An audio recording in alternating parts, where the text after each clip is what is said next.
और इनको बचकर जाने नहीं देंगे। बातों का जवाब नहीं देता हूं, वैसे मैं भी इनकी बातों का जवाब नहीं देना चाहता, मगर आपके डिबेट का दो हिस्सा है। एक तो पेगासस का हिस्सा है जिस पे बहुत चर्चा हुई ब्रेक से पहले, दूसरा हिस्सा ये ऑपोजिशन लामबंद हो रहा है, इससे क्या होगा यह भी एक हिस्सा है। और अखिलेश यादव जी ने जो बीएसपी को और कांग्रेस पार्टी को आह्वान किया है कि आपका तो दुश्मन जो है वो बीजेपी है, आप समाजवादी पार्टी के खिलाफ क्यों इकट्ठे हो रहे हैं। देखिए, पिछले इलेक्शन में कांग्रेस पार्टी को कुल मिलाकर के 5.5% वोट मिले थे, बीजेपी को 40% उत्तर प्रदेश में मिले थे 2017 में, 22% समाजवादी पार्टी को और 21% बीएसपी को मिले थे। मैं इतना जानना चाहता हूं कि समाजवादी पार्टी ने डिक्लेयर किया था कि हम किसी बड़ी पार्टी के साथ गठबंधन नहीं करेंगे। वैसे आप कांग्रेस पार्टी की जो स्थिति है वो एक फ्रिंज पार्टी बन चुकी है, बड़ी पार्टी तो उत्तर प्रदेश में है नहीं, आज 7 सीट मात्र इनके पास है। तो क्या ये छोटी पार्टी अर्थात कांग्रेस पार्टी समाजवादी पार्टी के साथ कोई गठबंधन करना और उनके सामने सरेंडर करने की बात सोच रही है? ये तो बहुत महत्वपूर्ण सवाल है। क्या कांग्रेस की प्रवक्ता इसका उत्तर देगी? क्या ये सरेंडर कर रहे हैं समाजवादी पार्टी के सामने या नहीं कर रहे हैं? अखिलेश यादव कह रहे हैं, जवाब दीजिए जरा। मैं अंजना जी, मैं बोलूं? सुप्रिया जी एक बार बोलने, फिर आप सुप्रिया जी और अनुराग जी को दिखाइए। हाँ अंजना जी, मैं 30 सेकंड के लिए। अंजना जी, उत्तर प्रदेश की अगर बात करनी है ना, तो सबसे पहले बात यह करनी पड़ेगी कि देश के 9 लाख कुपोषित बच्चों में से 4 उत्तर प्रदेश के क्यों हैं, यह मैं जानना चाहती हूं। क्यों कल जब रोपवे का इनॉग्रेशन हो रहा था, जो गृह मंत्री को बुझाना चाहिए आग जो असम और मिजोरम के बीच में लगी है, जब वो रोपवे का इनॉग्रेशन कर रहे थे, योगी जी की फोटो काहे गायब हो गई थी उसमें से?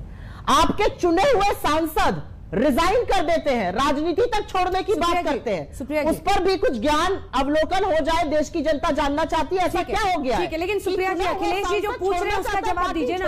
अखिलेश यादव कह रहे हैं कि कांग्रेस और बीएसपी को डिसाइड करना होगा, कांग्रेस और बीएसपी को डिसाइड करना होगा कि बीजेपी से लड़ना है या समाजवादी पार्टी से लड़ना है, मुझसे लड़ना है।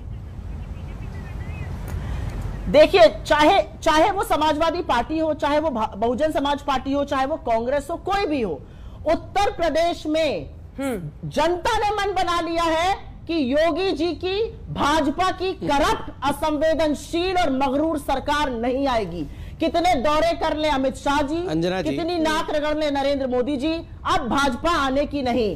प्रताड़ित करके रखा है किसान को, युवाओं को, महिलाओं को, रोजगार ठप है, महंगाई चरम सीमा पर है। ये सब नॉन इश्यूज है, ये सब नॉन इश्यूज इसलिए है क्योंकि रामलला के नाम पर भी प्रॉपर्टी डीलिंग कर रहे हैं, धांधली कर रहे हैं ये लोग।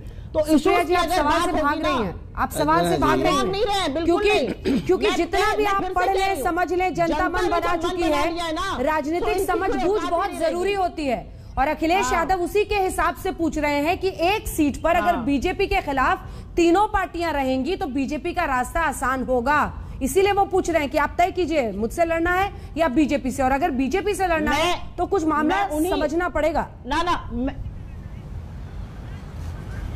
पर अंजना जी, मैं उन्हीं अखिलेश यादव जी का एक और बयान आपको सुना देती हूं जिसमें उन्होंने ये कहा है कि बीजेपी को रोकने के लिए हम लामबंद होकर हम साथ मिलकर लड़ने के लिए या नहीं लड़ने के लिए तैयार। उन्होंने कहा मेरा पहला मोटिव है बीजेपी को रोकना। उसके बारे में यूपी के लड़के साथ आधा बयान क्यों? 10 सेकंड चाहिए। 10 सेकंड मान के चलिए, 10 सेकंड लेने दीजिए संबित जी को, बहुत देर से बोल रहे हैं, 10 सेकंड सिर्फ। लेकिन नहीं, एक चीज मान के चलिए। देखिए, मैं सिर्फ 10 सेकंड ही मांगा हूं, अगर मेरे बीच में ना बोले तो मैं बोल लूं जरा, प्लीज। अंजना जी, बहुत महत्वपूर्ण बात कहने वाला हूं। अंजना जी प्लीज, मैं आपसे रिक्वेस्ट करता हूं, ज्यादा नहीं, 10 सेकंड। फिर मैं फौरन आपके पास आ जाऊंगी, आवाज कीजिए जल्दी से।